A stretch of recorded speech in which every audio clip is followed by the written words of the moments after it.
Como memorizar 11 figuras sintáticas? Para tanto, vamos lançar mão da memória espacial, ou seja, a memória do endereçamento mental, no qual vamos fixando as informações de modo a construirmos um esquema bem montado e facilitar a lembrança. Assim, a partir do momento em que descrevemos aqui neste referencial, nesta bela imagem, as figuras sintáticas, você observe que inicialmente não tem nada a ver o que trataremos aqui com este endereço. Mas depois de ele pronto, e você vendo e revendo isto em dias diferentes, aí sim terá uma lógica. Ou seja, a sua memória naturalmente vai encaminhá-lo para este endereço a fim de dali retirar as informações que você nelas fixou. Então, inicialmente, o referencial é ilógico, mas depois de feito, depois de pronto, visto, aprendido, aí ele ficará lógico. Assim, vamos determinar aqui este ponto para o mapeamento das 11 figuras sintáticas. Aproximando-se mais, veja. Antes do mapeamento propriamente dito das figuras, vamos observar um pouco este lugar. Assim, o cisne, aqui no lago, no pequeno lago, rodeado de plantas e de pedras. Esta arvoreta aqui à direita e ao fundo o céu recoberto de nuvens. E também esta planta aqui. E à esquerda, esta árvore, debaixo dela, uma rede. Este será o nosso palco, onde mapearemos as 11 figuras sintáticas. É lógico que chega a ter 20 tipos delas. E selecionamos aqui somente 11 para que você entenda o procedimento desta metodologia.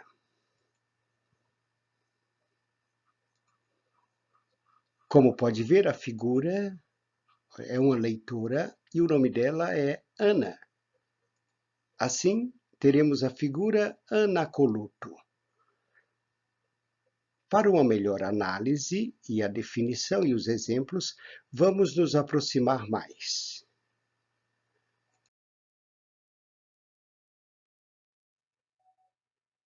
Para facilitar a memorização do nome da figura sintática, veja, Ana está com um vestido de luto. Desse modo, Anacoluto. Do grego, o a e o n significam não, e acoluto sequência. Daí, anacoluto significar a introdução aleatória de um termo sem função sintática na oração.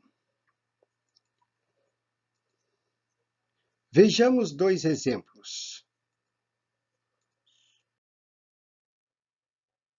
O ditado popular que diz: quem o feio ama, bonito lhe parece.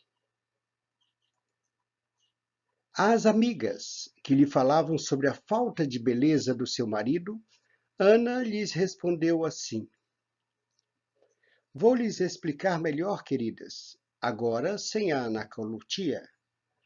O feio parece bonito a quem o ama. Temos então o primeiro exemplo de anacoluto. Vejamos aqui este outro, onde encontramos o escritor português Camilo Castelo Branco. Assim, com o livro em mãos, Ana lê a seguinte frase: a velha hipocrisia, recordo-me dela com vergonha.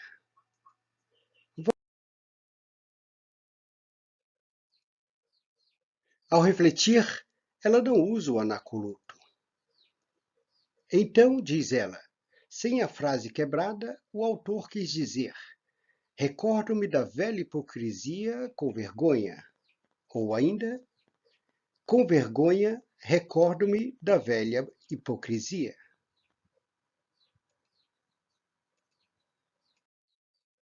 Desse modo, então, colocamos aqui dois exemplos de anacoluto.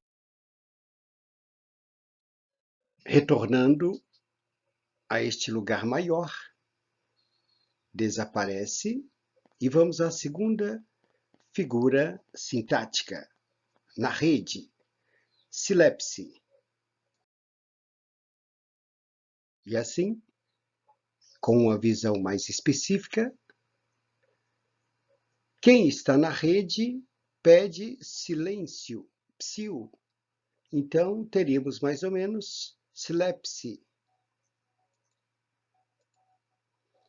Literalmente, a silepse consiste na ação de compreender, ou seja, a concordância é com o significado ou a ideia, e não com o significante, a palavra impressa ou escrita.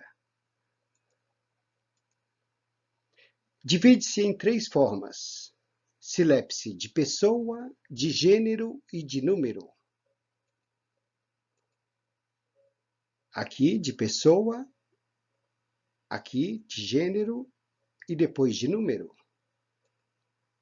Vejamos um exemplo de cada. De pessoa, todos os estudantes deitaremos na rede para relaxar. Note que todos estão na terceira pessoa, eles. Mas quem fala ou escreve é a primeira pessoa, nós deitaremos. Então, esta pessoa participa do processo verbal. Vejamos a de gênero. Por exemplo, enquanto relaxa na rede, o estudante lê sobre engenharia naval. O Amazônia foi construído no Brasil. Desse modo, ele está lendo sobre o navio Amazônia.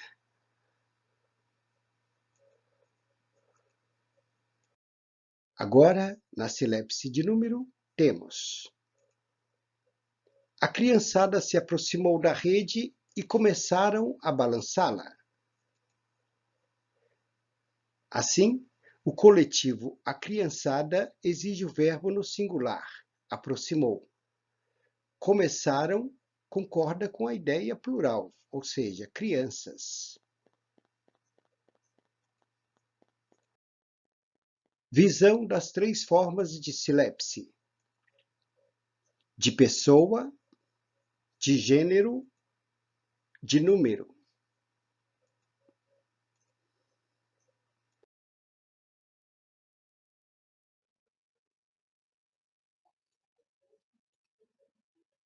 Assim, vamos a esta fotógrafa, cujo nome é Elis.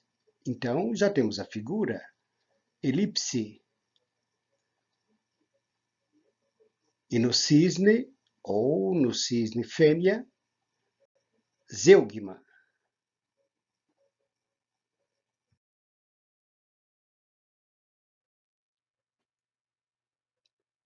A fotógrafa se identifica e chama o cisne pelo nome. Eu me chamo Elis e, psiu, vou tirar uma bela foto sua, zeugma. Então, temos aí elipse e zeugma. Literalmente, elipse significa supressão, ou seja, na frase ocorre a omissão de uma palavra facilmente deduzível. Daí, podendo haver a elipse de substantivo, por exemplo, aqui. Vou colocar a sua foto na catedral, diz a moça. Então, ocorre a elipse de igreja, ou a supressão de igreja. Igreja, catedral. A elipse também pode ser de verbo. A moça vai descrevendo o que observa ao redor da ave. À sua volta, pedras, árvores e plantas. Então, a elipse é de observo ou do verbo observar. Ela poderia dizer: à sua volta, observo pedras, árvores e plantas. A elipse de conjunção. A fotógrafa parece ter problemas, pois diz a Zeugma: a vida talvez fosse boa, não houvesse tanta tristeza. Temos aqui a supressão da conjunção se.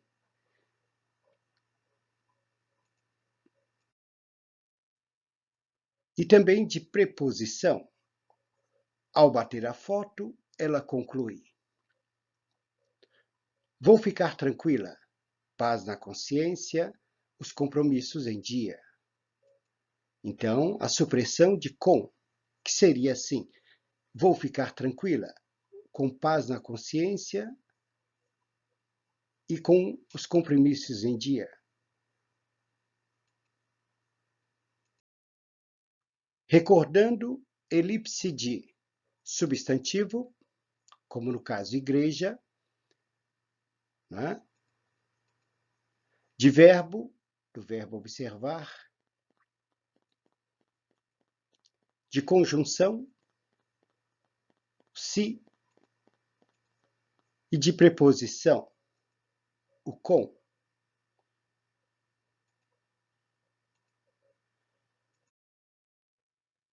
Agora, vejamos no cisne. Zeugma é também uma forma de elipse, significando tudo que serve para juntar, consiste na supressão, em orações subsequentes, de um termo expresso na primeira. Desse modo, Zeugma, toda orgulhosa, fala a Elis sobre seu casal de filhos. Cada qual Elis escolheu como petisco: o filhote, uma minhoca; a filhota, um besouro.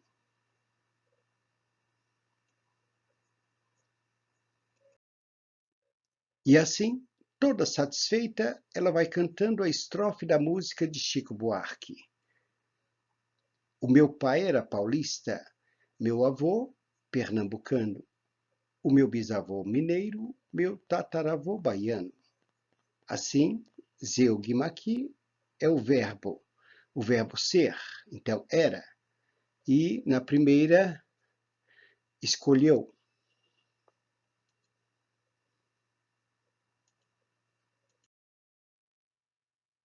Elipse e zeugma. E assim, vejamos agora o hipérbato, a anástrofe e a síntese.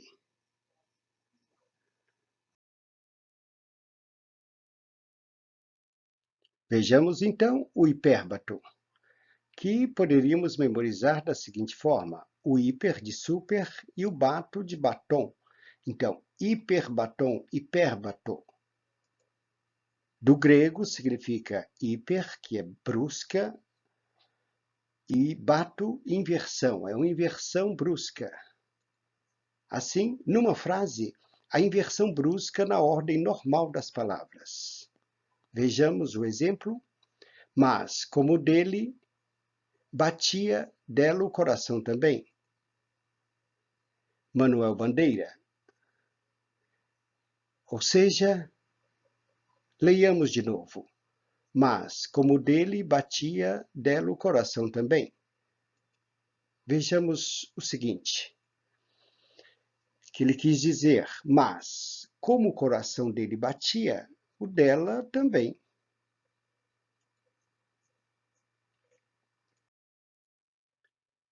Anástrofe. Ana recita a estrofe de um verso. Então, estrofe e Ana, anástrofe. Outro tipo de inversão, agora ocorrendo a anteposição do termo regido de proposição ao termo regente.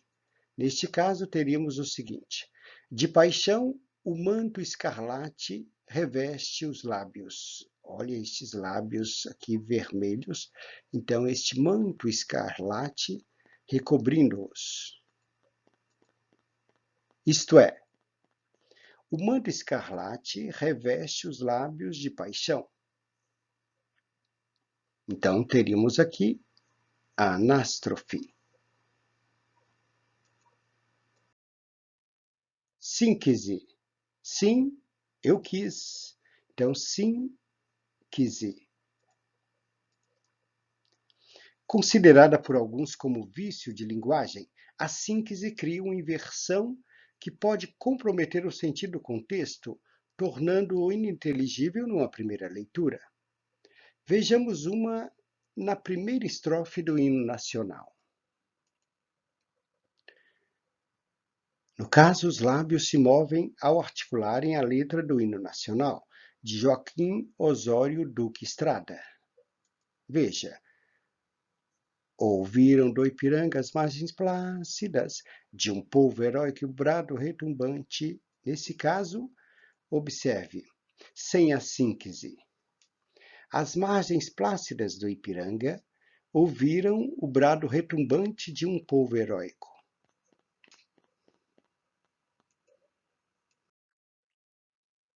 Hipérbato, anástrofe, síntese. Apagamos. Assíndeto, aqui nesta arvoreta, e na parte superior, polissíndeto. Aqui mais próximos, temos o assíndeto, que é a ausência de conectivos ou de conjunções que ligam palavras e orações. O grilo pula, canta, vai dormir.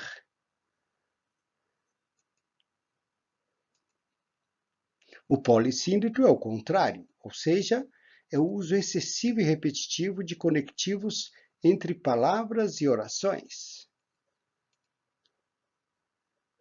Rubem Braga escreveu: há 2 dias meu telefone não fala, nem ouve, nem toca, nem tuge, nem muge.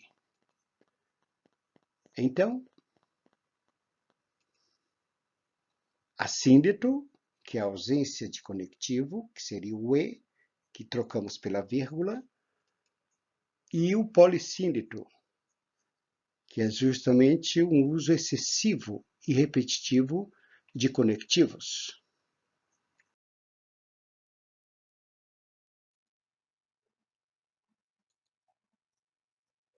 Agora temos aqui outra ana, anáfora.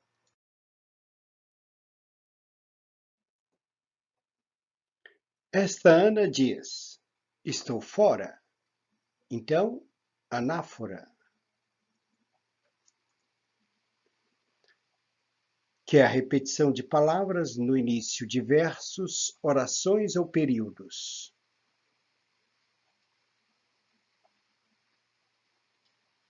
Desse modo, Ana canta versos da obra Estrela da Vida Inteira, de Manuel Bandeira. Era uma estrela tão alta, era uma estrela tão fria, era uma estrela sozinha, luzindo no fim do dia.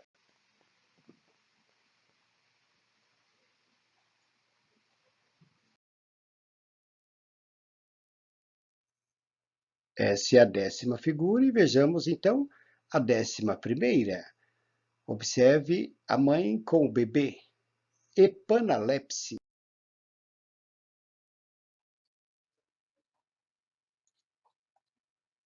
É a repetição de palavra ou palavras no meio de frases seguidas.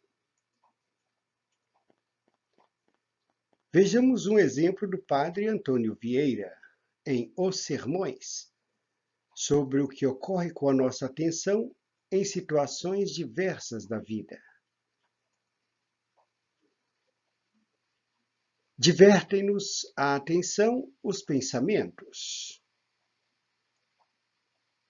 Suspendem-nos a atenção os cuidados. Prendem-nos a atenção os desejos. E rouba-nos a atenção os afetos. Então, epanalepse.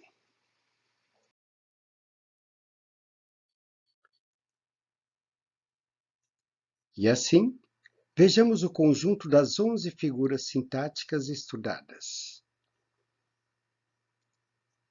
Anacoluto, silepse, elipse, zeugma, aqui temos 3, hipérbato, anástrofe, síncese, assíndeto, polissíndeto, e a outra ana, anáfora, e por último, a mãe com o bebê, epanalepse.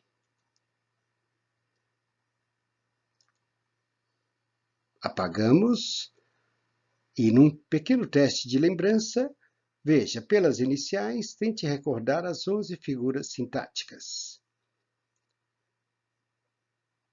Olha aí, isto, anacoluto, na rede. Silepse, aqui na fotógrafa.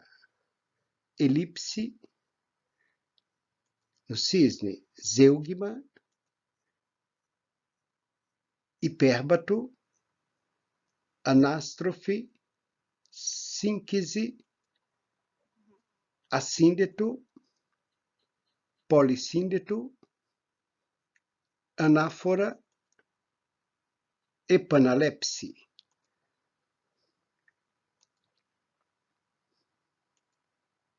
Onze figuras sintáticas. Tá. Em outras exposições, inclusive no nosso curso de gramática, como organizar, aprender e memorizar suas regras e exceções, temos, no caso das figuras de linguagem, os outros tipos, que são as figuras fonéticas, que memorizamos aqui nesse céu azul e na parte superior dessas árvores. As figuras morfológicas, aqui nesta casinha. E no cavalo aqui ficaram as figuras semânticas ou de pensamento.